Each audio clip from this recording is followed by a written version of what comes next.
सबको प्रणाम, राम राम। आज वैसे तो तिथि अष्टमी है, परंतु 7 दिन आज नवरात्र के पूरे हो गए हैं। कल नवमी है तो कल इस बार एक नवरात्र कम रहेगा, तो कल नवमी, कल हम लोग उपवास का समापन करेंगे। किसी भी साधक में कोई उभाड़ बहुत ज्यादा आया हो, ऐसा कहीं से नहीं आया। एक आध समस्याएं छोटी मोटी आई, परंतु कहीं से कोई ऐसी नहीं कि किसी को कोई उभाड़ ऐसा आया हो जिसमें उसको कोई परेशानी हुई हो। कल कोई उभाड़ आना नहीं है। कल तो बहुत बढ़िया सब्जियों का सूप, परंतु सूप से पहले नारायण सेवा। आज नारायण सेवा के लिए यहाँ भी 275 किलो लड्डुओं का ऑर्डर हुआ है। कल सवेरे हम लोग भी पहले 7 बजे नारायण सेवा के लिए गाड़ी चली जाएगी, और लौट करके जब गाड़ी आएगी वितरण करके उसके बाद ही यहाँ पर भी सब्जियों का सूप दिया जाएगा। उसके बाद यहाँ 2 बजे के आसपास 1 से 2 के बीच हम लोग लौकी कद्दू पालक की सब्जी सभी लोग लेंगे, क्योंकि कुछ शहर से भी लोग आ जाते हैं। हालांकि वैसे तो मना है कि नए बाहर के लोग नहीं लिए जा रहे, पर फिर भी लोग अपना घर मान करके और आ जाते हैं साहब कि व्रत हम आश्रम में ही खोलेंगे, तो वो ऐसे कोई आते हैं तो फिर वो लोग भी होंगे साथ में। इसीलिए 1 से 2 चूंकि हम लोगों का पुराने समय से चला आ रहा है। आइए मेरे साथियों, कुछ प्रश्नों के पहले उत्तर ले लेते हैं जो प्रश्न हैं, फिर इसके बाद जो समय होगा उस समय में कुछ चर्चाएं हम लोग अन्य भी करेंगे। तो मैं आदरणीय श्यामा जी से निवेदन करूंगा कि जो प्रश्न आए हैं उन प्रश्नों को लिया जाए, ताकि अधिक से अधिक प्रश्न, आज सभी प्रश्न हम लोग पूरे कर सकें। आदरणीय श्यामा जी। सभी साधकों का कार्यक्रम में बहुत बहुत स्वागत है। आइए प्रश्नोत्तर की तरफ बढ़ते हैं। सबसे पहला प्रश्न मैं ले रही हूँ जो कि वाशिम से आया है। डॉक्टर साहब और दीदी, आपको मेरा प्रणाम। मैं कारंजा लाड से अर्चना राजेंद्र परेलकर हूँ। मेरा सवाल है कि स्त्रियों में मेनोपॉज की जो स्टेज आती है उससे डॉक्टर उसको उस स्टेज को बहुत ही कॉम्प्लिकेटेड कर देते हैं और बताते हैं कि भाई आपके शरीर में कैल्शियम आयरन की कमी होने के कारण आगे आपको बहुत प्रॉब्लम आ सकता है, बहुत से डिसीज हो सकते हैं। इसके बाद में हार्ट पे भी फर्क पड़ता है, बीपी वगैरह भी आपका चालू हो जाएगा वगैरह वगैरह, बहुत कुछ बताते हैं वो। तो मुझे ये पूछना है कि अपनी इस विषय पर अपनी साधना क्या कहती है, थोड़ा विस्तार से बताएं। धन्यवाद। बहन जी नमस्कार। देखिए, मासिक का आना और मासिक का बंद होना, ये दोनों प्राकृत हैं। प्रकृति ये कोई अप्राकृत नहीं है, अप्राकृतिक नहीं है। ये जब मासिक प्रारंभ होते हैं तब प्रकृति एक सृजन के लिए तैयार करती है। जब सृजन के लिए तैयार करती है तो कुछ अंगों का विकास जरूरी होता है, तो प्रकृति अंगों का विकास, इसीलिए मासिक आने के बाद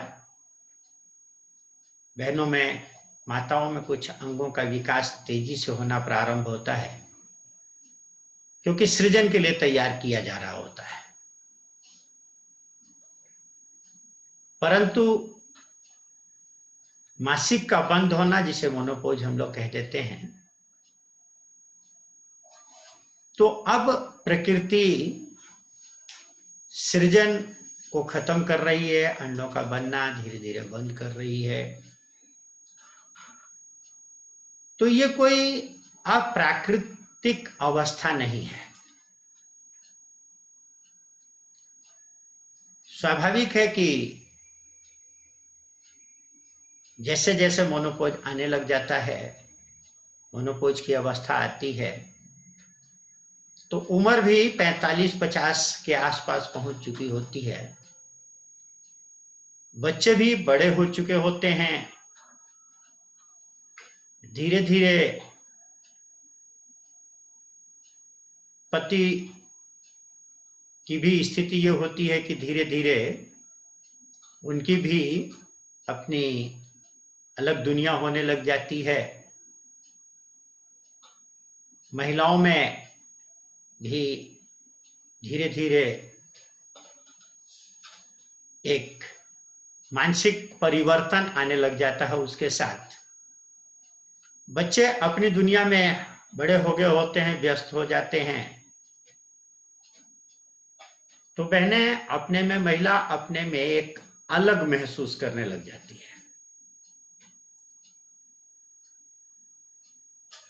क्योंकि बच्चों के भी ज्यादातर बड़े हो गए होते हैं। शादी हो गई तो बेटा है तो पत्नी, उसकी पत्नी होगी, वो अपनी पत्नी के साथ, बेटी है तो वो अपने परिवार में।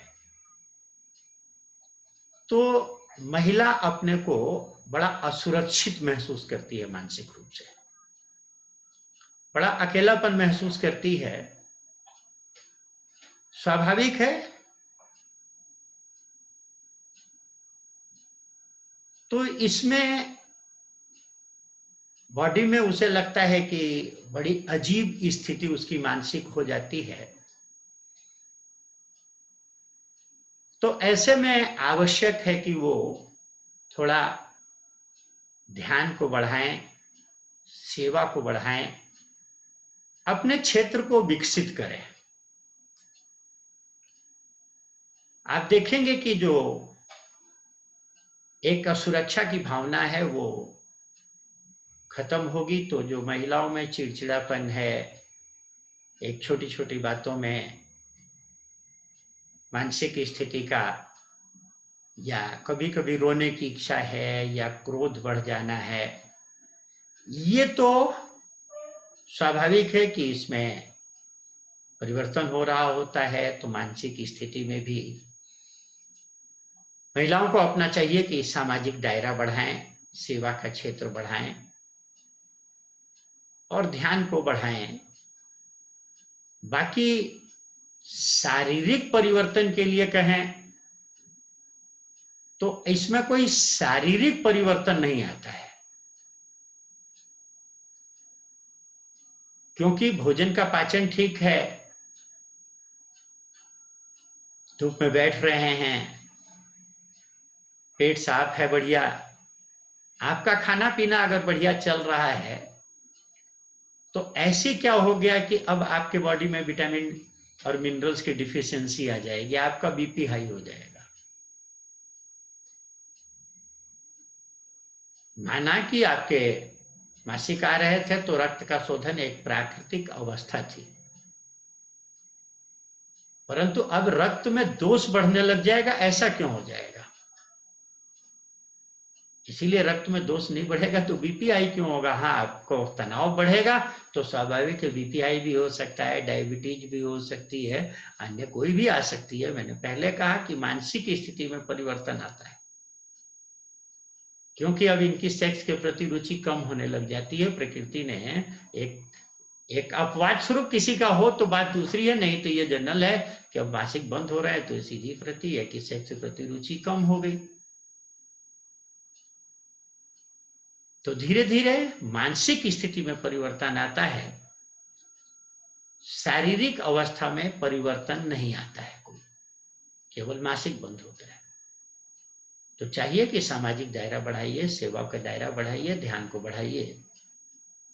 खाने में अपना जो सिस्टम है मानस योग साधना का, जिसमें सवेरे जूस है, दोपहर में फल सलाद है, शाम को हल्का नाश्ता, उसके साथ कोई जूस या सूप, और रात को सब्जी ज्यादा, अनाज कम।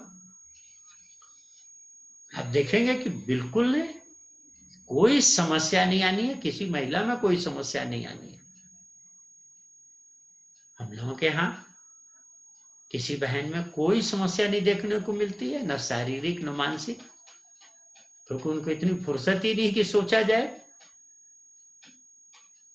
हाँ, हरी पत्तियों का जूस जाएगा तो किसी तरह के मिनरल्स की डिफिशियंसी जो एक वृद्धावस्था में एक मानते हैं कि आंतें बढ़िया साफ नहीं हो पाती हैं, आदमी के पास श्रम कम हो जाता है, परंतु मोनोपोज की स्थिति ऐसी नहीं है कि शारीरिक श्रम कम हो जाए, या ऐसी थोड़ा सा स्प्राउटेड अंकुरित अनाज जरूर लिया जाना चाहिए। मैंने बार बार कहा कि अंकुरित अनाज लेंगे B12 आदि की डिफिशियंसी नहीं आएगी। अगर जूस जाएगा, दिन में फल सलाद जाएगा, तो बीपी बढ़ने के कोई मतलब ही नहीं, बीपी बढ़ने का या कम होने का। बस ध्यान रखिए कि तब सेवा सुमिरन, खाने पीने में हरी पत्तियों का जूस, दोपहर में चटनी, अंकुरित अनाज जरूर जाना चाहिए, धूप में पके फल कुछ जरूर जाने चाहिए। रात को जो भोजन ले रहे हैं इसमें साबित दालें कुछ जरूर रखिए। बाकी थोड़ा सा उपवास भी, हफ्ते में नहीं तो 15 दिन में एक उपवास का, एकादशी प्रदोष आदि का जरूर डालिए, ताकि प्रकृति को सफाई का मौका मिले। दायरे को बढ़ाइए, थोड़ा सा घर का दायरा बड़ा कीजिए, अपना परिवार का दायरा बड़ा कीजिए। वसुधैव कुटुंबकम अब आपके लिए, क्योंकि तीसरी अवस्था जो है शास्त्रों के अनुसार पहली युवावस्था है, फिर प्रौढ़ावस्था है, अब इसके बाद जो 50 के बाद चल रही है ये वानप्रस्थ आश्रम है। पहला ब्रह्मचर्य, गृहस्थ और इसके बाद वानप्रस्थ। तो वानप्रस्थ की अवस्था 50, तो आपका दायरा बढ़ना चाहिए सामाजिक। इतना बिजी हो जाएंगे कि आपको सोचने का मौका ही नहीं मिलेगा।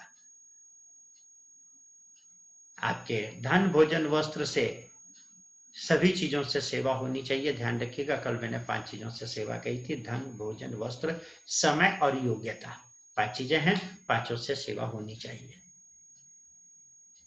इसके साथ दिन में अब आपके पास फुर्सत है, घर गृहस्थी का भार कम हो गया है, तो कम से कम 3 बार ध्यान आपको करना ही चाहिए।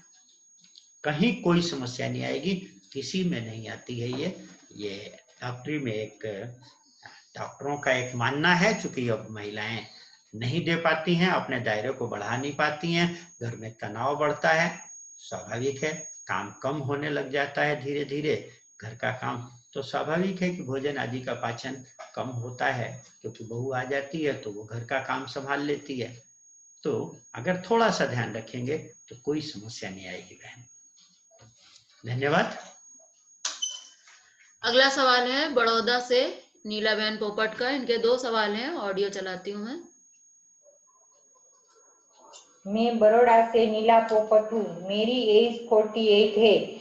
मेरा प्रश्न है कि जब सुबह सुबह में मेरा पेट नॉर्मल होता है, बाद में पेट का थोड़ा भाग बढ़ जाता है, पूरा दिन पेट का भाग नॉर्मल स्टेज पर ही रहे, इसके लिए क्या करना चाहिए? दूसरा प्रश्न है कि हम नॉर्मल रूटीन में 6 बजे खाना खा लेते हैं, रात को थोड़ा फ्रूट ले लेते हैं और सुबह 10 बजे के बाद ही जूस वगैरह लेते हैं, तो बीच में समय 14 घंटे से भी ज्यादा हो जाता है, तो क्या वह सही है? बहन जी, आपका खाने पीने का रूटीन गलत है कि आप 6 बजे खाना ले रही हैं, फिर उसके बाद रात को फल ले रही हैं 8 बजे के आसपास, तो ये गलत है। दिन में कच्चा, रात को पक्का। आप 6 बजे खाना ले रही हैं और रात को सो रही हैं लेट, ये भी गलत है। श्रम के बाद भोजन और भोजन के बाद विश्राम, श्रम के बाद भोजन, भोजन के बाद विश्राम। आयुर्वेद शास्त्र कहता है कि भुंक्त्वा राजवदासीद यावद अन्न कमोगता। जब पेट में भोजन चला जाए तो बोले राजा बन जाओ। बोले राजा बन जाओ तो क्या करो भाई? बोले न धावन न प्लवन। धावन माने दौड़ना या चलना, और प्लवन माने तैरना, मेहनत का काम है। बोले मृत्यु और धावती धावता, जो खाकर के चलता है मौत उसके पीछे दौड़ लगाती है। खाकर के श्रम करने का विधान कहीं भी नहीं है। जहां शाम को सूर्यास्त से पहले भोजन का जैनियों में प्राविधान है, वहां जैन धर्म के अनुसार, जैन शास्त्र के अनुसार श्रम के बाद भोजन करने का विधान, भोजन करने के बाद श्रम करने का विधान वहां भी नहीं है। बोले सूर्यास्त के बाद भोजन कर, सूर्यास्त से पहले भोजन कर लीजिए और उसके बाद 1 घंटे धर्म श्रवण, स्थानक में जाकर के आचार्य की संरक्षता में बैठ करके 1 घंटे धर्म श्रवण करके और उसके बाद सो जाइए। क्योंकि मानस में भी जो चौथी साधना है उसके अनुसार बटतर करिहरि कथा प्रसंगा आवई सुनई अनेक विहंगा, तो थोड़ा सोते समय शास्त्र चिंतन, शास्त्र श्रवण, किसी भक्त की, किसी पहले दादी माँ संतों की और भगवानों की, भक्तों की कहानियां सुनाती थी बच्चों को, तो धीरे धीरे वो चरित्र बनने लग जाता है। इसलिए 1 घंटे केवल धर्म श्रवण की चर्चा करता है शास्त्र, बाकी कोई अनुमति नहीं देता है। तो सबसे गलत काम हो रहा है आपका, इसीलिए समस्या आ रही है कि भोजन का सही पाचन नहीं हो रहा है। रात तो कोई समस्या नहीं, परंतु दिन में गैसेस फॉर्म होने लग जाती है। अब रही जहां तक कि 14 घंटे से अधिक समय हो जाता है, तो स्वाभाविक है कि कोई उससे समस्या नहीं आनी है, परंतु समस्या आनी है कि वो जो कम समय उधर मिला आपका, अगर मान लीजिए 16 घंटे हो जाता उपवास को, तो खाने का आपके पास 8 ही घंटे मिला, और 8 घंटे में अगर 3-4 बार हो गया खाने का, तो ये फिर गलत हो जाएगा। वो स्वाभाविक है कि कहीं ना कहीं समस्याएं पैदा करेगा। तो अपनी दिनचर्या को सुधारिए, कोशिश कीजिए 10-11 बजे कोई जूस ले लिया जाए, दोपहर में 1-2 बजे के आसपास सलाद फल ले लिया जाए, चटनी बढ़िया ली जाए, स्वादिष्ट होना चाहिए। शाम को हल्का नाश्ता लीजिए, हल्का शब्द मतलब ताजा नाश्ता हो, क्वांटिटी कम हो, और उसके बाद थोड़ा सा काम धाम निपटा करके, अगर शौच अपने आप आती है तो ठीक है, नहीं तो थोड़े से पानी का एनिमा, स्नान, ध्यान, प्रार्थना कर लीजिए। इस प्रार्थना कर लीजिए, अगर कोई किताब पढ़ते हो तो ठीक है, परिवार के सभी लोग बैठ करके, और रात में फिर आराम से 8-9 बजे भोजन कीजिए और कर भोजन विश्राम, इसके बाद सो जाइए।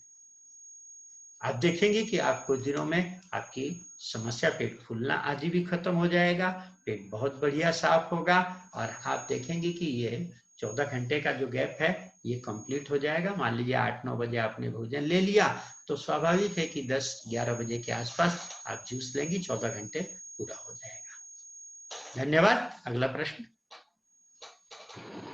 हेलो डॉक्टर, मैं सुधांशु सोनगिरे बात कर रहा हूँ डोंबिवली से।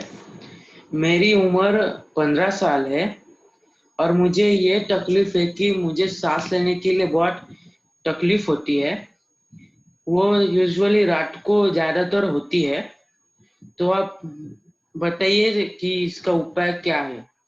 सोनगिरे साहब, आप व्यक्तिगत रूप से हमारे मोबाइल पर कल छोड़ परसों चर्चा करिए, क्योंकि आपको अस्थमा है कि किस कारण से आपकी हो रही है, ये आज चर्चा नहीं कर सकते, आज इतना समय नहीं है, और आपकी कुछ व्यक्तिगत बातें भी जाननी होंगी, इसीलिए आप हमसे परसों मोबाइल पर या हमारे संस्था के फोन नंबर पर 10 से 12 में संपर्क करिए।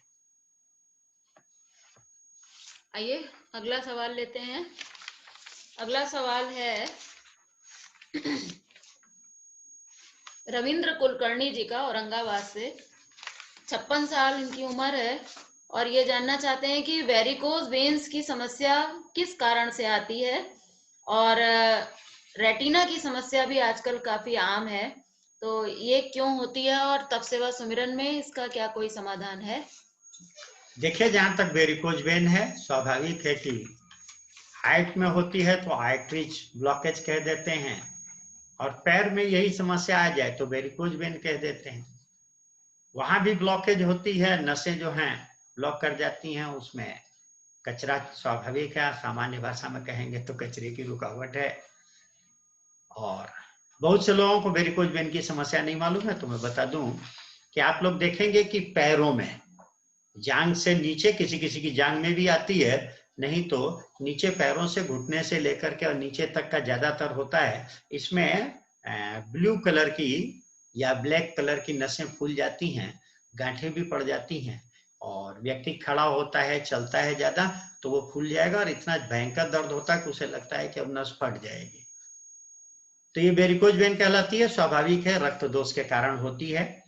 और अगर आप में से किसी को वेरिकोज वेन होगी तो आपने अगर व्रत किया है जूस पर, नींबू शहद पानी पर, तो आप इन 7 दिनों में ही महसूस किए होंगे कि आपकी वेरिकोज वेन की समस्या काफी हद तक खत्म हो गई होगी।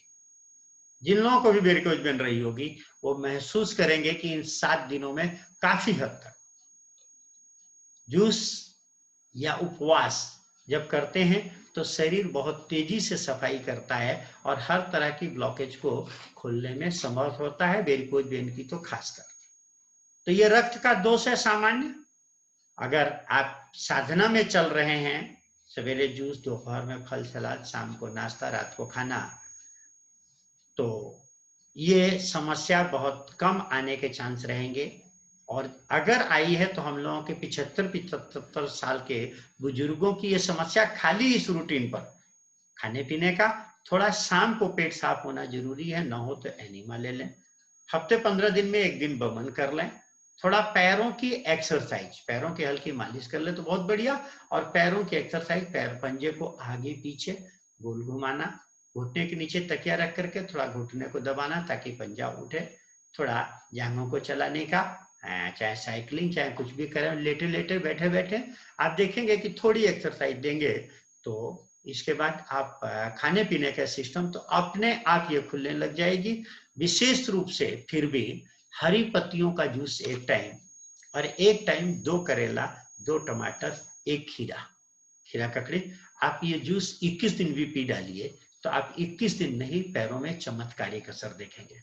जिनको वेरिकोज वेन बहुत ज्यादा है, बहुत ज्यादा मतलब बहुत मोटी हो जाती है उनके पैर की नसें, तो वो लोग थोड़ा सा एक काम और करें कि दिन में आधा घंटा के लिए फ्रिज के पानी का भीगा हुआ कपड़ा, मोटा तौलिया भिगो लें फ्रिज के पानी से, और आधा घंटा इसके ठंडे पानी की सिकाई करें। 5-7 मिनट में वो टॉवल गर्म हो जाएगी तो फिर पानी में दोबारा भिगो लें, आधा घंटा ठंडी रहे ऐसा पट्टी की व्यवस्था करें। आप 21 दिन में चमत्कारिक असर देखेंगे। अब जहां तक रेटिना की बात है तो देखिए, स्वाभाविक है कि रेटिना में कई समस्याएं होती हैं। कुछ डायबिटीज के कारण आती हैं, कुछ तनाव के कारण आती हैं, कुछ बीपी के कारण आती हैं, कुछ हमारी रहन सहन गलत है इसलिए आती है, और कुछ कह सकते हैं कि प्रकृति की तरफ से दंड दिया जाता है। तो कौन सी समस्या आई है इसका डॉक्टरी में अलग अलग निदान है, अलग अलग इसका उपचार है, परंतु फिर भी एक बात पक्की कि अगर ये समस्या आई है, हरी पत्तियों का जूस रेगुलर अपने खाने में कर दीजिए। हरी पत्तियां आंखों के लिए बहुत बढ़िया हैं, खासकर इसमें भी धनिये की पत्ती जरूर डाली जाए। दोपहर में सलाद, फल, चटनी, अंकुरित अनाज खासकर जरूर लिया जाए। अगर गाजर की सीजन जैसे आने वाली है तो गाजर का जूस विटामिन ए बहुत बढ़िया चीज है। खीरे में भी विटामिन ए काफी पाया जाता है, अमरूद में भी पाया जाता है। तो विटामिन ए प्रधान चीजों का प्रयोग विशेष रूप से, और एक मोटी मोटी पहचान बता दूं, वैसे तो आटे के चोकर में भी बहुत ज्यादा होती है, परंतु मोटी मोटी पहचान है कि जितनी लाल चीजें हैं उसमें विटामिन ए काफी है। रात को पैर के तलवों की मालिश जरूर कीजिए, थोड़ा आंखों के, गर्दन के और कंधों के व्यायाम। मैंने पहले दिन कहा था कि जब मैं इलाज की चर्चा करता हूं, कुछ बताता हूं स्पेशल, तो ये सहयोगी साधन होते हैं, याद रखिएगा। ठीक करने वाले परमात्मा है जो प्रत्येक के अंदर स्थित है, अस्प्रभु हृदय अछत अविकारी। ठीक करने वाला वो है, इसीलिए ध्यान, सेवा ये कंपलसरी रूप से बढ़नी चाहिए। ध्यान, सेवा को बढ़ाइए। इसके साथ थोड़ा गर्दन, कंधे के व्यायाम, पैर के तलवों की मालिश। आप देखेंगे कि 80% समस्याएं, यहां तक कि अगर चश्मा भी चढ़ा है तो चश्मा रोशनी भी आपकी बढ़ सकती है। आंखों में जो अन्य समस्याएं आती हैं, जैसे आंख पैरालाइज हो जाना, तो वो भी समस्याएं 21 दिन के अपक्वाहार से मिट जाती हैं। अभी एक एमएस की समस्या भाई की थी, एमएस के कारण भी उनको, मल्टीपल स्क्लेरोसिस कारण भी आंखों में असर आ गया था, और 21 दिन अभी कच्चे पैर कराया तो उनको भी काफी ज्यादा फायदा वो महसूस कर रहे हैं, कह रहे हैं थोड़ा सा रह गया है। तो किसी तरह की समस्या हो, आंखों के सूक्ष्म व्यायाम, गर्दन के सूक्ष्म व्यायाम, कंधों के, फिर से दोहरा रहा हूं, हरी पत्तियों का जूस, गाजर, खीरा, इनका जूस जितना मिल जाए जरूर लीजिए। थोड़ा पैर के तलवों की मालिश जरूर कीजिए। बाकी खाने में दिन में कच्चा अंकुरित अनाज जरूर लीजिए। अगर ज्यादा समस्या है रेटिना या आंखों की, तो हो सके तो 21 दिन के लिए रात को भी अगर कच्चे पैर रह जाएं तो और भी सोने में सुहागा, परिणाम बहुत अच्छे देख सकते हैं। परंतु तुलादान करा दीजिएगा, ईमानदारी से भगवान का डब्बा बनाइए, ध्यान पर बैठिए। धन्यवाद डॉक्टर साहब। आंखों की बात आई है तो आंखों से संबंधित ही एक और प्रश्न है। औरंगाबाद से 70 साल के सरजे राव जी मोरे ये जानना चाहते हैं कि ग्लाइकोमा रोग क्यों होता है।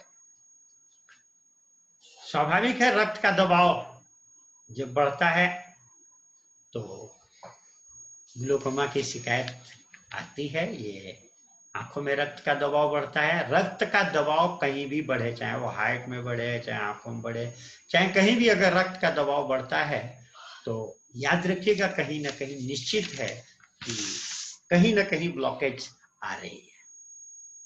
हम लोग बचपन में पानी छिड़का करते थे, आप लोगों को भी याद होगा, तो किसका प्रेशर बहुत बढ़िया है, कौन दूर तक पानी को पहुंचा ले रहा है, तो हम लोग क्या करते थे, पाइप के आगे हाथ लगा लेते थे, पाइप को थोड़ा सा बंद करते थे, तो जितना पतला छेद हो जाता था उतना प्रेशर दूर तक जाता था। हाँ, दो बातें इसमें आती थी कि कई बार पाइप कमजोर होता था बीच में तो फट जाता था और पानी बीच से निकलने लग जाता था। अगर पाइप मजबूत हुआ तो कई बार मोटर छोटी होती थी तो वो बंद हो जाती थी। ये पाइप का फटना स्वाभाविक है कि इसको हेमरेज कहते हैं। मोटर का बंद होना स्वाभाविक है कि हार्ट अटैक कह देते हैं। परंतु आंखों में ये समस्या धीरे धीरे ग्लूकोमा आने से आंखों पर दबाव बढ़ता है। इसको प्रेशर बढ़ना भी कह देते हैं, इसको काला मोतिया भी कह देते हैं। परंतु धीरे धीरे आप इस साधना में चलेंगे, अपक्वाहार को बढ़ाएंगे तो रक्त की शुद्धि होती चली जाएगी। इस नवरात्रों में आप उपवास करते हैं तब भी आप देखेंगे कि ग्लूकोमा की शिकायत काफी कम हो जाती है, क्योंकि इसमें प्रकृति न केवल विकारों को निकालती है बल्कि जहां भी ब्लॉकेज पड़ी है उसको 7 दिन का समय, 8 दिन का समय मिलता है तो ब्लॉकेज को भी ठीक करती है। और कहीं अगर टूट फूट हुई है इंटरनल या एक्सटर्नल तो उनको भी बहुत बढ़िया ये ठीक करती है। तो ग्लूकोमा का प्रमुख कारण यही है, रक्त में दोष, रक्त का दबाव बढ़ना। और इलाज सिंपल सा रसाहार या अपक्वाहार इसका बहुत सुंदर इलाज है। वाटर फास्टिंग इसमें बहुत बढ़िया चीज नहीं होती है। एयर फास्टिंग बिल्कुल ही नहीं करना चाहिए। जूस फास्टिंग या फ्रूट फास्टिंग इसमें बढ़िया रहती है। रात को पैर के तलवों की मालिश, वही आंखों और गर्दन के सूक्ष्म व्यायाम। सूक्ष्म व्यायाम तो इसमें सारे ही हो सके बहुत बढ़िया। धूप में 1 घंटा बैठा जाए, स्नान से पहले हल्की मालिश की जाए तो और बढ़िया रहता है। इससे पूरी बॉडी का ब्लड सर्कुलेशन बढ़िया होता है, कहीं भी ब्लॉकेज नहीं आने पाती है। नमस्ते शास्त्री जी, श्यामा दीदी, मैं नासिक से बात कर रही हूँ, मिसेस महाली। मेरी उम्र 30 साल है। जनवरी से साधना में जुड़ी हूँ। मेरा प्रश्न है कि रात में सोने के समय पेट में हेवीनेस रहता है और कमर पैर में दर्द होता है। उपवास चल रहे, साधना भी चल रही है। इस बारे में आपका सुझाव चाहती हूँ। धन्यवाद। शाम को थोड़े से पानी का एनिमा लीजिए, वो भी गुनगुने पानी का। और मैंने कहा था कि एनिमा के साथ स्नान बहुत जरूरी है। शाम को स्नान करके सोइए। आप देखेंगे एनिमा लेने से पेट का भारीपन खत्म हो जाएगा और स्नान करने से बहुत बढ़िया नींद आ जाएगी, तनाव भी दूर होगा। थोड़ा सोते समय में भी ध्यान किया जाए तो और बढ़िया रहेगा। अगला प्रश्न हो गया। okay. अगला प्रश्न है चित्तौड़गढ़ से सुशील मुंगड़ जी का। ये जानना चाहते हैं कि 21 दिन से साधना में है, अभी इनको कोलाइटिस की प्रॉब्लम है, तो ये कोलाइटिस रोग के बारे में जानना चाहते हैं कि इस रोग के रोगी के लिए रूटीन खान पान कैसा होना चाहिए और इसमें कौन कौन सी सावधानियां रखनी चाहिए, और इस रोग में एनीमा लेना चाहिए कि नहीं, और क्या योगा करने से कुछ विशेष लाभ हो सकता है क्या। और कह रहे हैं कि अभी मैं ध्यान में नहीं बैठ पा रहा हूँ, अभी किसी दिन हुए हैं प्रयोग करते हुए। देखिए सुशील जी, कोलाइटिस कोलन में आइटिस, आइटिस माने सूजन, कोलाइटिस कहलाती है। तो कोलन माने बड़ी आंत, जो मैंने आपको दिखाया था, बड़ी आंत में सूजन आ जाती है। आज देखेंगे तो 80% से ज्यादा लोगों को आंतों में सूजन आपको मिलेगी, 80% से ज्यादा, 80% से ज्यादा लोगों के, क्योंकि लोग खा तो खूब रहे हैं। ये मैंने आपको चार्ट दिखाया था, ये जो स्थिति है, ये देखिए आंतें ऐसी हो गई हैं लोगों की। ये डॉक्टर लिखता है कि उपरोक्त छह चित्र उन लोगों की छत विच्छत रोगी अस्त व्यस्त तथा ऐंठी हुई बड़ी आंतों के एक्सरे चित्र हैं, जो लोग दिखने में स्वस्थ और सभ्य नागरिक कहे जाते हैं। ये हमारी और आपकी आंतों के एक्सरे चित्र हैं। ये स्वस्थ आंत का है, ये बीमार आंत का है। 80% लोगों की आंतों में सूजन मिलेगी आज। किसी को दर्द महसूस होता है, भारीपन तो खैर सबको महसूस होता है ज्यादातर, क्योंकि आंत में सूजन आएगी, परंतु दर्द किसी किसी को जब स्थिति बिगड़ने लग जाती है तो दर्द गैसें ज्यादा रुकने लग जाती हैं, तब होता है। क्योंकि स्वाभाविक है, सूजन कहीं भी आएगी तो सूजन का प्रमुख कारण है कि वहां मल रुका है। जब मल रुकेगा तो स्वाभाविक है उसके पहले पार्ट में सूजन आने लग जाएगी। जहां मल रुकेगा वहां सूजन लाएगा। घबराने की कोई बात नहीं, केवल सिंपल सा है कि आप भोजन को ऐसा जो बहुत बढ़िया सफाई कर सके, और बहुत तेज सफाई भी नहीं चाहिए इसमें। तो मानस योग साधना का जो खान पान का रूटीन है, इसको बहुत बढ़िया, जिसमें सुबह जूस सूप, दोपहर में फल सलाद, शाम को नाश्ता जिसके साथ कोई जूस या सूप फिर से, और रात को पूर्ण भोजन लिया जाए। ध्यान रखिए कि कब्ज न होने पाए, इसीलिए शुरू में दोनों समय एनीमा। हाँ, एनीमा में एक बात बहुत अच्छी तरह याद रखनी है कि आपको डीप एनीमा नहीं लेना है, केवल 250-300 ग्राम पानी का ही एनीमा लेना है, ताकि रेक्टम वॉश करें, कोलन में पानी को ज्यादा चढ़ाने की जरूरत नहीं है। बाकी इसमें कोई लेक्जेटिव, कोई दस्तावर दवाई धोखे से भी न ले। धीरे धीरे नेचर को अपना काम करने दीजिए, आप रेक्टम को वॉश करते रहिए, आपका धीरे धीरे धीरे धीरे कोलन का मल निकल करके आएगा। धीरे धीरे नेचर अपने को खुद स्वस्थ करेगी। जब इसमें बार बार डालना बंद हो जाएगा, 14 घंटे का गैप मिलेगा, तो नेचर खुद ही अपनी सूजन को उतार लेगी। फिर भी आधा आधा घंटे के लिए 2 बार कहीं भी सूजन है, चाहे वो पैर में है, चाहे पेट में है, चाहे जहां है, थोड़े आधा घंटा के लिए ठंडे पानी की पट्टी, अगर 2 बार हो जाए तो बहुत बढ़िया। ठंडे का मतलब चिल्ड वाटर नहीं होना चाहिए, ठंडा मतलब नॉर्मल ठंडा, हल्का सा ठंडा होना चाहिए। वो ठंडे पानी की पट्टी 2 बार जरूर रखी जाए। कोई पेट के बहुत ज्यादा पेट पर जोर पड़ने वाली एक्सरसाइज नहीं करनी चाहिए। हल्की हल्की एक्सरसाइज आप कोई भी कर सकते हैं, कोई समस्या नहीं है। हल्की एक्सरसाइज, बल्कि सूक्ष्म व्यायाम जो हम शिविर में सिखाते हैं, वो सूक्ष्म व्यायाम अगर किए जाएं तो इसमें बहुत तेजी से लाभ दिखाई देता है। बाकी कोई डरने की बात नहीं है। अगर आप साधना में आए हैं, हाँ रही ध्यान की बात, तो सबसे इजी था जो काम वही आपने शुरू नहीं किया, ये गलत बात है आपकी। आपको प्रयास तो करना चाहिए था। आप ये कहते कि साहब मैंने ध्यान पर बैठने का प्रयास किया परंतु मुझे ये समस्या आई, तब तो मेरे को बात समझ में आ रही थी, परंतु आपने शुरू ही नहीं किया। ये बात कुछ सुशील जी नहीं जमी बात। थोड़ा सा प्रयास कीजिए, आप अपने लिए समय निकालिए, दुनिया के लिए समय निकाल रहे हैं, थोड़ा अपने लिए तो समय निकालिए। अपने से जुड़ने की कोशिश करनी है। करना क्या है? यही तो करना है कि कुछ नहीं करना है ध्यान में। जहां तक कर रहे हैं वहां दूसरे के साथ जुड़ रहे हैं। अपने से जुड़ने के लिए कुछ नहीं करना है। ईमानदारी से निश्चित है कि भगवान का डिब्बा भी शायद आपने नहीं बनाया होगा, तो भगवान का डब्बा बनाएगा, क्योंकि 10 इंद्रियों से सुख भोग रहे, अगर 10 का एक नहीं निकाला तो ये बेईमानी है। प्रार्थना में आप सुन रहे हैं, इस समय देते हैं सब कुछ, हम भी तो कुछ देना सीखें। हवा प्रकाश हमें मिलता है, मेघों से मिलता है पानी, यदि बदले में कुछ नहीं देते इसे कहेंगे बेईमानी। इसीलिए दुख भोग रहे हैं। अगर सुख को बांटना शुरू कर दें तो दुख तो अपने आप कम होने लग जाएंगे, बीमारियां अपने आप कम होने लग जाएंगी।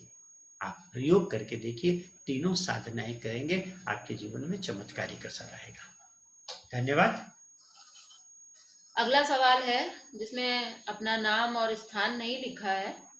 प्रश्न ये है कि जो आपने कहा है कि तेल की मालिश करके धूप में सवेरे थोड़ा बैठना चाहिए, तो इनका प्रश्न है कि क्या महाविषगर्भ तेल की मालिश करके धूप में बैठा जाए तो बढ़िया रहेगा? नहीं जी, जो तेल आपको सामान्य रूप से मिलता है, देखिए वैसे तो मालिश के लिए, सामान्य मालिश के लिए सबसे बढ़िया तेल जो है ऑलिव ऑयल, जैतून का तेल माना गया है।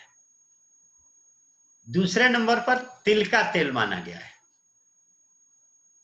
और बाकी तीसरे नंबर पर जो जहां पर है, जैसे हम उत्तर भारतीय हैं तो हम लोगों के यहाँ सरसों का तेल है। जो दक्षिण भारतीय हैं वहां नारियल का तेल बहुत बढ़िया होता है। तो जहां पर आप रह रहे हैं, जो तेल आपका वहां पर मिल रहा है वो सबसे बढ़िया है। मालिश करके धूप में बैठा जाए, प्रमुख है मालिश। दूसरी बात है कि ऑयल, जो भी फैट होता है, जो फैट होता है ये विटामिन डी में कन्वर्ट होता है। आप ऊपर से लगा रहे हैं ये महत्वपूर्ण नहीं है, महत्वपूर्ण तो अंदर का है। हाँ, ऊपर से लगाएंगे वो भी फायदा करता है, तो कोई भी चीज लगाई जा सकती है। धन्यवाद। आइए अगला सवाल है दिल्ली से बी भूषण जी का, जिनकी उम्र 65 साल है, और ये जानना चाहते हैं कि एनीमा के कैथीटर को कितना अंदर तक लेना चाहिए, कम से कम कितना और ज्यादा से ज्यादा कितना? भारत भूषण जी, बात एनीमा की जहां तक है भारत भाई, केवल 2 से 3 इंच जो आगे का छेद होता है, एनीमा, पंप एनीमा भी होगा यहाँ पे। कैथीटर के आगे जो छेद है वो छेद अंदर चला जाना चाहिए। मैं आपको अभी दिखा रहा हूं, यहाँ पे दोनों नीचे नीचे तो नहीं है, देखिए नीचे यही प्रयत्न थे भाई, दोनों होंगे यहाँ। जो कैथीटर का पार्ट है उसमें आगे छेद है, वो छेद रेक्टम में चला जाना चाहिए, क्योंकि एनस पर पहले मांस है, तब उसके बाद अंदर जाएगा। ये तो अंदर चला जाएगा तो स्वाभाविक है पानी चढ़ना शुरू हो जाएगा। ये कैथीटर का पार्ट होता है। देखिए ये छेद है, यहाँ पे ये छेद अंदर चला जाना चाहिए, तो इतना सफिशिएंट है, इतना पर्याप्त है। परंतु इतने में एक रिस्क रहती है, और रिस्क ये रहती है कि ये फिसलता रहता है, तो आपको पकड़ना पड़ता है। पकड़ेंगे नहीं तो नीचे आने का, निकल जाने का डर रहता। कईयों की शिकायत आती है कि साहब वो कैथीटर रुकता नहीं है। तो थोड़ा सा अगर ज्यादा इतना चला जाता है तो ये आराम से रुक जाता है, रुकने में आसानी हो जाती है। कईयों का एनस ढीला पड़ जाता है, तब भी ये फिसलने का डर रहता है, तो पकड़ना तो कई बार इतने पर भी पड़ता है अगर एनस में ढीलापन है, नहीं तो ये इतना तक आराम से लिया जा सकता है, 2 से 4 इंच तक सफिशिएंट है, इससे ज्यादा डालने की जरूरत नहीं है। हाँ जी, अगला प्रश्न।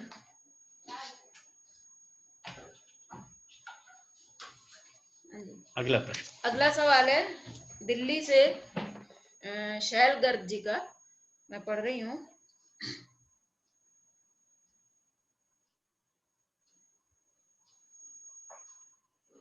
आदरणीय डॉक्टर साहब एवं राधा दीदी, मैं शैल गर्ग, नई दिल्ली, एज 59।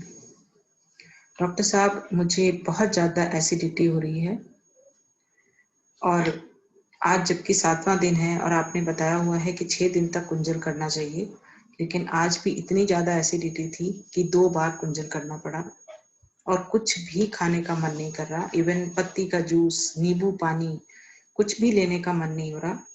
और मुझे ऐसा लग रहा है कि कल भी नींबू पानी पीने से मुझे एसिडिटी हुई, तो आज मैंने कुछ भी नहीं लिया है। तो आप बताएं कि नींबू पानी लेना जरूरी है या अगर मन नहीं कर रहा है तो ना लें। देखिए, नहीं लेने की बात आपने गलत किया। जब 2 बार कहा गया लेने का तो 2 बार लेना चाहिए।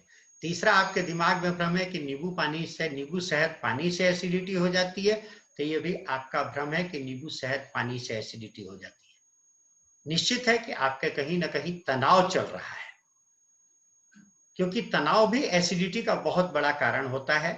अगर जीवन में मस्ती आने लग जाए तो एसिडिटी 80% अपने आप खत्म हो जाती है। शैल बहन, कहीं ना कहीं आपके जीवन में तनाव है, ध्यान और सेवा आपकी बढ़िया नहीं चल रही है, मुझे लगता है। आप सेवा को बढ़ाइए, ईमानदारी से भगवान का डब्बा बनाइए, ध्यान 3 बार जरूर कीजिए, 2 बार का स्नान बहुत जरूरी है, दोनों समय का एनिमा जरूरी है। आपने 2 बार वमन करने की कोशिश की, ये ठीक नहीं था। इसकी जगह आप खाली शहद पानी ले लेती तब भी बढ़िया है। खैर, कल आप सूप लीजिए, सब्जी लीजिए, कल और परसों 2 दिन प्रयोग कीजिए।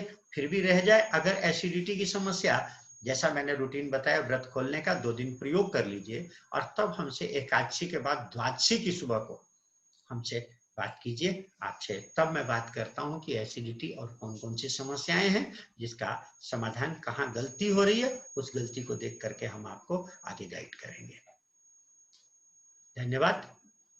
प्रणाम डॉक्टर साहब, मैं जलगांव से दिनेश कक्कर, उम्र 64 साल।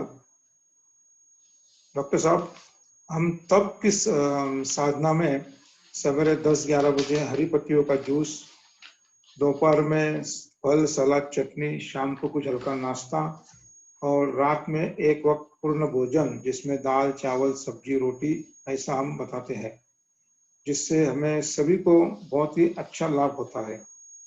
क्या हम रात का जो भोजन है जिसमें गेहूं की रोटी और चावल को मिलेट से रिप्लेस कर सकते हैं क्या उसका हमें ज्यादा लाभ मिलेगा?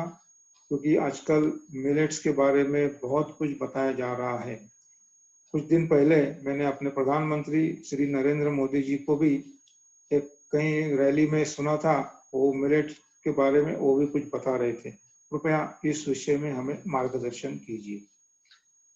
धन्यवाद कक्कड़ साहब, मैं सादर प्रणाम करता हूं आपको। देखिए, मानस योग साधना में रात्रि में सब्जी 80% सब्जी 80% और अनाज 20%। ये बार बार हम लोग कहते हैं क्योंकि हमारे शरीर में 80% अल्कलाइन है, 20% एसिड्स है। याद रखिए कि ये जो 20% एसिड है, ये भी हमारे को चाहिए। ऐसा नहीं कि 20% एसिड्स नहीं चाहिए। तो 20% में आप जो चाहे सो ले सकते हैं। भोजन में खास बात ध्यान रखना है। वैसे तो गेहूं एसिडिक है और खासकर किडनी रोगियों के लिए जब मैं भोजन लिखता हूं तो लास्ट में लिख देता हूं कि गेहूं न लें, क्योंकि उनके लिए ये एसिडिक फूड ठीक नहीं है, 20% भी ठीक नहीं है, जहां तक उनका कम हो सके, क्योंकि यूरिया आदि उनकी तेजी से बढ़ रही होती है। जनरल व्यक्ति की जहां तक बात करते हैं, सामान्य व्यक्ति की, तो 20% चाहिए। और एक बात खास याद रखिए कि जो रुचे सो पचे, जो रुचे सो पचे। अगर रुचिकर नहीं हुआ तो वो दवाई तो हो सकती है, भोजन नहीं हो सकता है। तो इसीलिए आपको जो भी अनाज अच्छा लगे, रात को सब्जियां ज्यादा, अनाज कम होना चाहिए, बस इस बात का ध्यान रखिए। अगर आपको पराठा अच्छा लगता है, मैं कतई मना नहीं करता हूं पराठा, योगी जी महाराज कहते थे कि तर रोटी खा लो घी में, कोई बात नहीं, तर करके खा लो, परंतु क्वांटिटी को थोड़ा कम रखना। अब लोग ज्वार बाजरा की रोटी खाते हैं तो रोटले पे रोटला, अब मालूम पड़ा 3-3 4-4 खा गए सब। तो अब अनाज की मात्रा को कम रखिए। आप चाहे गेहूं खाइए, चाहे मिलेट खाइए, चाहे आप ज्वार बाजरा मिक्स करके वही जो अनाज है, मोटा अनाज, इसको खाइए, कोई जो चाहे सो खाइए, खाने में कोई समस्या नहीं है। बहुत ज्यादा उलझाइए मत कि ये खाऊं कि वो खाऊं, ये पत्तियों का जूस पीऊं कि उस पत्तियों का जूस पीऊं। हाँ, नहीं तो पत्तियों में भी लोगों की बड़ी शंकाएं कि साहब ये डालूं कि वो डालूं, ये ना डालूं, और ये डालूं तो कितनी पत्ती डालूं। हाँ, लोग दोपहर में भी कि ये फल खाऊं कि वो फल खाऊं, ये सलाद, जो चाहे सो खाइए, खाने में कोई मना नहीं है, अगर कोई विशेष तकलीफ नहीं है तो। अब यही रात को कि साहब सब्जी कौन सी ली जाए, सब्जी कौन सी न ली जाए, बस इसमें ध्यान रखना है कि जो बार बार कहा जाता है कि सीजनल हो, रीजनल हो, सीजनल हो और रीजनल हो, दिन में कच्चा, रात को पक्का, एक टाइम कम से कम ओरिजिनल हो, इस बात का ध्यान रखना है। रात को बढ़िया रुचिकर होना चाहिए, बाकी जो भी रुचे उसमें हमें बहुत ज्यादा बदलाव सामान्य व्यक्ति के लिए नहीं करना है। अगर कोई रोग विशेष है तब जरूर हम चाहेंगे कि उसके रोग के अनुसार कौन सा अनाज किडनी वालों के लिए बहुत बढ़िया रहेगा कि ये मोटे अनाज, ये कम एसिडिक है, लें। बाकी सामान्य व्यक्ति ले सकता है जो चाहे। धन्यवाद। अगला सवाल है नासिक से हेमांगी पाटिल जी का। इनका पहला प्रश्न है कि दशांश के लिए घर में 2 तरह के ओपिनियन है। एक तो ये है कि बिजनेस में जो रोज मिलता है उससे दशांश निकाला जाए, दूसरा ये कि जो मिलता है उससे बिजनेस के लिए मेंटेनेंस चार्जेस जो लगते हैं उसको माइनस करके तब जो बचे उससे दशांश निकाला जाए। कृपया मार्गदर्शन करें। दूसरा अगला प्रश्न है कि आयुर्वेद शास्त्र में वमन से पहले कुछ दिनों के लिए औषधि घी पिलाया जाता है, इसकी क्या वजह है? देखिए, जहां तक पहला प्रश्न है कि दशांश, तो जो आपके हाथ में आमदनी आ रही है, जो आपके हाथ में आमदनी आ रही है उससे दशांश निकलेगा। आप अगर बिजनेस में भगवान को शामिल करते हैं तो स्वाभाविक है कि आपके बिजनेस में जो भी आया उसमें से 9 जो है आपका दुकान का है, चाहे आपका है, और 10 भगवान का होना चाहिए। परंतु आप कहते हैं नहीं साहब, हम चाहते हैं कि दुकान का कुछ और निकाल करके तब हम अपने लिए कम लें, तो स्वाभाविक है आप अपने लिए कम ले लीजिए।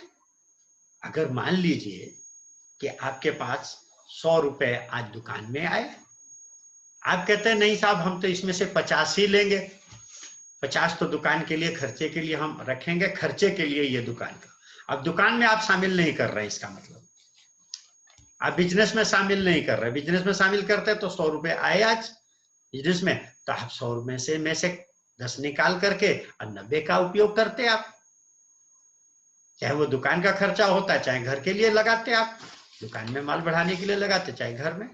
परंतु आपने कहा नहीं साहब हम तो 50 अपने लिए लेंगे और बाकी दुकान के लिए, तो दुकान में शामिल नहीं। आपके जीवन में 50 आप ले रहे हैं तो 50 में 5 निकाल दीजिए। हाँ, याद रखिए कि आपने अपने जीवन में शामिल किया है, दुकान में शामिल नहीं किया भगवान। अब दुकान की जिम्मेदारी भगवान की नहीं है, आपकी जिम्मेदारी भगवान की है। परंतु हमें जब बात समझ में आई, पता नहीं ये छोटी सी बात लोगों को क्यों नहीं समझ में आती है, ये मुझे आश्चर्य लगता है। छोटी सी बात नहीं समझ में आती है कि जो कमाया है, जो आपके पास आया है, क्या आपने कुछ किया है? क्या जिसने सब कुछ किया है उसको 10 देने में जान क्यों निकल रही है? जिसने सब कुछ किया, उसी के आंख, उसी के हाथ, उसी के पैर, उसी का दिमाग। आप कहते हैं हमने हाथ पैरों से कमाया, तो हाथ पैर तो उसके चलाए चल रहे हैं। जिस दिन निकल गया हाथ पैर नहीं चलेंगे। लोग कहते हैं कि साहब हमने अपने दिमाग का कमाया, तो मैं तो डॉक्टर आदमी हूं, मेरे पास तो आते हैं लोग, दिमाग का एक पेज ढीला हो जाता है, देखने में हट्टे कट्टे हैं, सब दिमाग बढ़िया है, एक पेज ढीला हो गया, क्या खाना और क्या पाखाना नहीं मालूम है उन्हें। हम कहते हैं कि साहब हम अपना कमा रहे हैं, साहब मेहनत कर रहे हैं, तो हमने अपने पैरों से दुकान पे तो जाते देखा है, पर दुकान पर 4 के कंधे पर आते देखा है दुकान से बाहर, तो उसको देने में कौन सा हर्ज? हमने जब योगी जी को सुना था, बात समझ में आई थी, उसी दिन डिब्बा बनाया था और हमने हॉस्पिटल में शामिल किया था। जो आया ईमानदारी से, 9 हमारा 1 भगवान का। योगी जी कहते थे 3 महीने करके देखो होता क्या है। 3 महीने खाली करके देखिए, अगर जीवन में बदलाव ना आए, अगर जीवन में चेंजेस ना आए, तो आप कहिएगा कि क्या हुआ साहब, परंतु ईमानदारी से। हाँ, इसके साथ ध्यान को भी बढ़ाना पड़ेगा ताकि उसकी प्रेरणाएं आ सके। जो वो आपसे बात करना चाहता है, जो आपको इंट्यूशन देना चाहता है, ध्यान में वो इंट्यूशन आएंगी कि आपको आगे कैसे करना है। जो मस्ती आएगी वो अंदर से आएगी। तो इसीलिए बहन चाहें तो आप अपने बिजनेस में शामिल कर सकती हैं और चाहें तो अपने लाइफ में शामिल कर सकती हैं। दोनों छूट आपके पास है। लाइफ में शामिल करिए, आप वहां का निकाल के बिजनेस का, और तब तो आपके लाइफ में हो जाएगा। बिजनेस में शामिल करेंगे तो बिजनेस की भी जिम्मेदारी भगवान की होगी। आप देखेंगे कि बिजनेस में क्या परिवर्तन आते हैं, कितना आप तनाव मुक्त हो सकते हैं। ये तो करने के बाद ही आपके जीवन में रिजल्ट दिखाई देगा। धन्यवाद। अगला सवाल है राजकोट से मनवीर भाई कुगसिया जी का। इनके 2 प्रश्न हैं। पहला तो ये है कि क्या उपवास के समय शंख प्रक्षालन करना अच्छा है, खासतौर से नवरात्रि उपवास के लिए पूछा है। और बाकी वायु उपवास के लिए पूछा है कि यदि हम वायु पर उपवास कर रहे हैं तो उसका हमें पूरा लाभ मिले, तो उसके लिए किन बातों का ध्यान रखना चाहिए। धन्यवाद मनवीर भाई। मैं मनवीर भाई जी के प्रश्न का उत्तर दूं उससे पहले हेमांगी बहन का एक प्रश्न रह गया था, और वो उनका रह गया था कि बमन से पहले जो तेल आदि पिलाया जाता है आयुर्वेद में। देखिए, ये आयुर्वेद में नहीं, यहाँ बमन क्रिया सिंपल सी है कि आपको केवल आमाशय की सफाई करनी है। तो इसमें आप नमक, अगर आपको बीपी की समस्या नहीं है, किडनी की समस्या नहीं है, तो हल्का नमक डाल करके पानी को पीना है और उल्टी कर देना है। सिंपल सा, कुछ नहीं करना है, केवल 7 दिन करना है, आगे नहीं करना है। कोई इसमें साइड इफेक्ट नहीं। विज्ञान धीरे धीरे अपने को सुधारता है। आयुर्वेद में जो वमन क्रियाएं हैं, वहां औषधियों का प्रयोग कराया जाता है, औषधियों के द्वारा वहां वमन कराया जाता है। तो औषधि जो दी जा रही है, औषधि का प्रभाव न हो, इसके लिए घी। अभी जैसे मनवीर भाई जी का प्रश्न है कि ये कहते हैं उपवास में क्या शंख प्रक्षालन, बात वही आ रही है यहाँ भी, क्योंकि शंख प्रक्षालन करने को आप नवरात्रों में कर सकते हैं, कोई समस्या नहीं। परंतु शंख प्रक्षालन के बाद, बहुत से लोगों को शंख प्रक्षालन नहीं मालूम होगा, तो मैं आप लोगों को बता दूं कि शंख प्रक्षालन में गर्म पानी, नमक, गर्म से मतलब गुनगुना पानी, नमक और नींबू मिलाकर के पिलाया जाता है। इसके बाद इसके 5 आसन हैं, वो 5 आसन कराए जाते हैं। फिर उसके बाद नमक, नींबू और गर्म पानी पिलाया जाता है। फिर वो 5 आसन कराए जाते हैं। जब 3 या 4 गिलास पानी पहुंच जाता है शरीर में, तो इसके बाद शौच प्रारंभ हो जाती है। पानी पीता है, शौच जाता है, पानी पीता है, शौच जाता है। और जब आदमी, हालांकि 8 गिलास तक कोई पहुंचता नहीं है, 5-6 गिलास में ही ये स्थिति बन जाती है, परंतु ज्यादा ज्यादा 8 गिलास, 5-7 गिलास तक पहुंचते पहुंचते जैसा पानी पिया है ऐसा पानी ही नीचे से निकलने लग जाता है। इसके बाद सादे पानी का वमन करा दिया जाता है ताकि अंदर नमक आदि पड़ा है तो वो निकल जाए। और इसके बाद रोगी को गरम गरम खिचड़ी खिलाई जाती है, भरपेट खिचड़ी। और खिचड़ी में भी मिनिमम 50 ग्राम घी तो रोगी को दे ही दिया जाता है। सॉरी, साधक को, इसमें रोगी नहीं है, संग प्रक्षालन करने वाला रोगी के बस की नहीं है इतना ज्यादा, तो वो कम से कम 50 ग्राम से 100 ग्राम तक घी इसमें देने का विधान है गरम गरम खिचड़ी के साथ। क्योंकि जो नमक गया है, इतना नमक का पानी जो गया है और शरीर टूटा है, तो उसके लिए, ताकि वो नमक का असर कम हो सके, तो इसके लिए वो दिया जाता है। तो स्वाभाविक है कि आप उपवास कर रहे हैं नवरात्र, तो न तो खिचड़ी खा सकते हैं, न इतना घी खा सकते हैं। इसीलिए नवरात्र में शंख प्रक्षालन की क्रिया नहीं हो सकती है। दूसरा प्रश्न था इनका वायु पर उपवास की बात। तो देखिए, क्यों करना चाहते हैं उपवास, ये ज्यादा महत्वपूर्ण है। मैंने आपसे कहा था कि रैशनल विधि है, स्थूल से सूक्ष्म की ओर जाना है। पहले हम लोग सादे पानी पर उपवास किया करते थे। पंत इहरिट ने अपनी किताब रैशनल फास्टिंग में लिखा है, आहार चिकित्सा में भी उसने लिखा है बहुत बढ़िया, कि सादे पानी की जगह, शेल्टन ने भी लिखा कि पानी में अगर कुछ मिला दिया जाए तो सफाई ज्यादा बढ़िया होती है। जब आप एयर फास्टिंग करते हैं तो याद रखिएगा कि अंदर की सफाई इतनी बढ़िया नहीं होने पाती है, क्योंकि हमारे शरीर में मल पड़ा हुआ है। अभी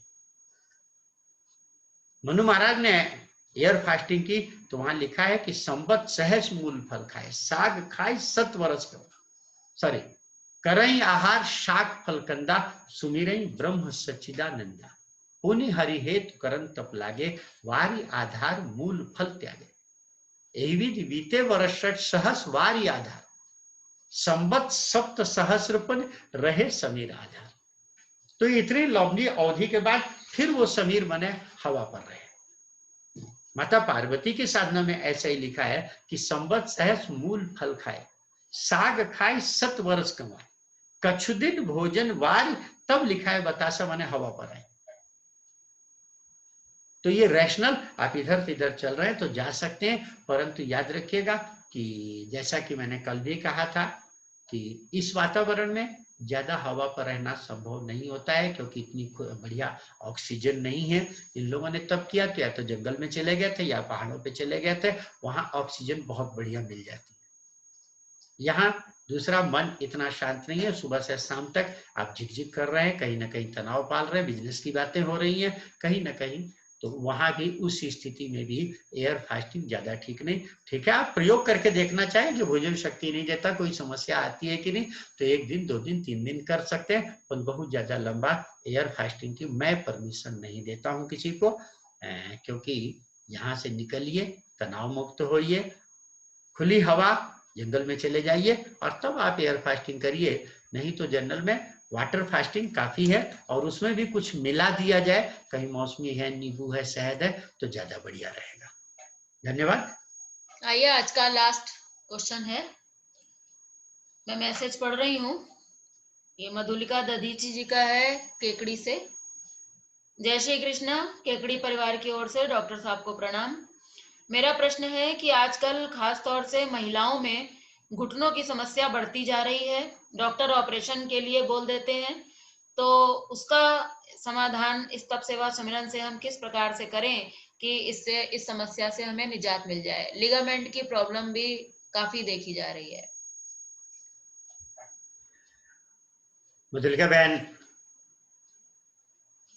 खाली महिलाओं में ये समस्या नहीं है, घुटना आज एक आम समस्या है। एक तो ओबेसिटी, मोटापा बढ़ता चला जा रहा है। महिलाओं में खासकर मोटापा तेजी से, हालांकि पुरुषों में भी कम नहीं है। परिणाम यह है कि किसी अंग पर अगर जो हमारे शरीर की लंबाई के अनुसार जो हमारे अंग का निर्माण हुआ, अब किसी पर लोड 70 किलो का पड़ करके चलना चाहिए, निर्माण हुआ, अब उस पर 90 किलो 100 किलो का आप वजन डाल दें तो स्वाभाविक है बहुत लंबे समय तक उसको चलाना मुश्किल पड़ेगा उसको। दूसरी बात है कि आज खाने में हमारे इतना एसिडिक फूड हो गया है कि शुद्धता आज भोजन की, तो स्वाभाविक है एसिड्स अगर बॉडी में बढ़ेंगे तो पहले लिक्विड में रहता है तब तो ठीक है, पर धीरे धीरे जब वो सॉलिड होने लग जाता है तो कहीं ना कहीं घुटने में समस्या पैदा करता है, चलने में वो समस्याएं पैदा करता है। तीसरी बात है कि आज व्यायाम का बिल्कुल अभाव हो गया है। हम लटका करके पैर को बैठते हैं, लटका करके बैठते हैं, स्वाभाविक है कि ये हमारे घुटने के लिए तो बिल्कुल ठीक नहीं है, क्योंकि ब्लड सर्कुलेशन इससे प्रभावित होता है। जब हमारा घुटना या हमारा पैर हाइट से दूरी कम रहती है तो स्वाभाविक है इसमें ब्लड सर्कुलेशन बहुत बढ़िया हो जाता है। आप पैर लटका करके बैठते हैं तो देखिएगा आपके 4 से 6 घंटे में पैरों में सूजन भी नीचे पंजे में आनी शुरू होने लग जाती है। आप ट्रेन में, बसों में सफर करते हैं, आपको खूब मालूम होगा। घरों में तो थोड़ा बहुत चल लेते हैं, इसीलिए इतना महसूस नहीं होता। तो ये बहुत से कारण है घुटने के खराब होने के। स्वाभाविक है कि अगर थोड़ा भोजन में परिवर्तन करें, 80% अल्कलाइन 20% एसिड्स, जैसा कि हम लोग मानस योग साधना का खान पान का रूटीन है। इसके साथ थोड़ा पैरों के व्यायाम दीजिए। कभी कभी हफ्ते 15 दिन में एक दिन वमन क्रिया कर लीजिए। पेट दोनों समय साफ होना चाहिए। जय बार खाई तय बार जाई, दोनों समय जाने की आदत डालिए। ना आए तो एनिमा लगाई, थोड़े से पानी का एनिमा ले लीजिए ताकि पेट बहुत बढ़िया साफ हो सके। आप देखेंगे अगर इतना भी किए तो धीरे धीरे घुटने की समस्या खत्म होती चली जाएगी। परंतु विशेष रूप से 2 करेला 2 टमाटर 1 खीरा, 2 करेला 2 टमाटर 1 खीरा, ये यूरिक एसिड को तेजी से कम करने वाला है। 21 से 40 दिन तक, 21 से 40 दिन लेकर आऊं, 21 दिन में 1 राउंड पूरा होता है ब्लड का, 2 राउंड पूरे हो जाए तो और बढ़िया रहेगा। 21 से 40 दिन इसका जूस रोज सवेरे ले लीजिए और आधे घंटे के लिए ठंडे पानी की घुटने पर सिकाई, ठंडा फ्रिज का पानी लेकर के आधे घंटे के लिए सिकाई कीजिए। इससे क्या होगा कि ये टोन अप होगा, यहाँ का पुराना खून हटेगा, यूरिक एसिड थोड़ा कम होगा और यहाँ नया ब्लड आएगा तेजी से। जब ठंडा करते हैं किसी को तो वहां से हटता है ब्लड, क्योंकि सिकुड़ता है तो, और जब हटेगा तो स्वाभाविक है वहां नया ब्लड आएगा, वो शुद्ध आएगा, तो धीरे धीरे यहाँ जमा हुआ कचरा हट जाएगा और आप देखेंगे कि घुटना बहुत बढ़िया हो जाएगा। परंतु ओबेसिटी, अगर मोटापा है और वो नहीं कम किया गया तो ये घुटना बहुत जल्दी जवाब दे जाएगा और आप कहें कि चला सकेंगे, ये संभव नहीं। जो खासकर यूरिक एसिड बढ़ाने वाली चीजें हैं उसमें सबसे ज्यादा पहला नंबर है चाय और कॉफी, दूसरा है दालें और तीसरा है एनिमल प्रोडक्ट, दूध, दही, घी, अंडा, मांस, मछली। कोशिश करें कि ये 4 चीजें कम से कम, फिर से एक बार बता दूं तो चाय और कॉफी, दालें, नट्स, एनिमल प्रोडक्ट, दूध, दही, घी, अंडा, मांस, मछली, इन सब में यूरिक एसिड काफी मात्रा में है, तो इनको जहां तक हो सके थोड़ा खाने में कम कीजिए। याद रखिएगा कच्चा दूध जब तक आंख पर नहीं चढ़ा वो अल्कलाइन है, धारोष्ण दूध इसलिए शास्त्रों में वर्णन है। टमाटर भी जब तक आंख पर नहीं चढ़ा अल्कलाइन है, आंख पे चढ़ने के बाद एसिडिक हो जाता है। तो इनको कम कीजिए, आप देखेंगे चमत्कारिक प्रभाव आपके घुटने के दर्द या घुटने में आएगा। घुटना बदलवाने की जरूरत बिल्कुल नहीं है, चाहे जिस अवस्था में भी है। अगर फ्रैक्चर हो गया तब तो मैं बात दूसरी नहीं कहता हूँ। हाँ, जहां तक लिगामेंट का प्रश्न है तो लिगामेंट के लिए खाली ठंडे पानी की पट्टी रखेंगे, खाने में परिवर्तन कर देंगे, आप इसी से देखेंगे कि लिगामेंट ठीक हो जाएगा। कतई लिगामेंट के लिए भी ऑपरेशन कराने की बिल्कुल जरूरत नहीं है। जिस किसी को है संपर्क कीजिए, आप देखेंगे बिल्कुल ठीक होंगे बिना ऑपरेशन के। धन्यवाद। जितने प्रश्न थे शायद पूरे हो गए। मेरे पास कोई भी प्रश्न नहीं है। हमने कहा था कि आज हम प्रश्नोत्तर सत्र अंतिम सत्र रहेगा। हमने सारे प्रश्नों के उत्तर देने का प्रयास किया है। जो मेरी योग्यता थी, जो मैंने सीखा है, जो समझा है, वो मैंने आपको बताया। अगर किसी को लगता है कि कोई गलत बात है तो आप अलग से हमसे चर्चा कर सकते हैं, क्योंकि जो बताया गया है वो प्रयोग किया हुआ है, वो चिंतन किया हुआ है, वो गुरुओं से सीखा हुआ मैंने आपको बताया है। यहाँ कोई अपनी योग्यता नहीं दिखाने के लिए मैंने कोई प्रयोग किया कि मैंने पढ़ा हुआ खाली आपको बता दिया हो। दूसरा कि खूब व्यक्तिगत चर्चा कीजिए। मैं 10 से 12 में कल तो नहीं उपलब्ध रहूंगा ज्यादातर, क्योंकि कल सूप सब्जी यहाँ भी ब्रेक करने के लिए मुझे बनाना होता है। बाकी परसों से आप मुझसे चर्चा कर सकते हैं। हम लोग प्रयास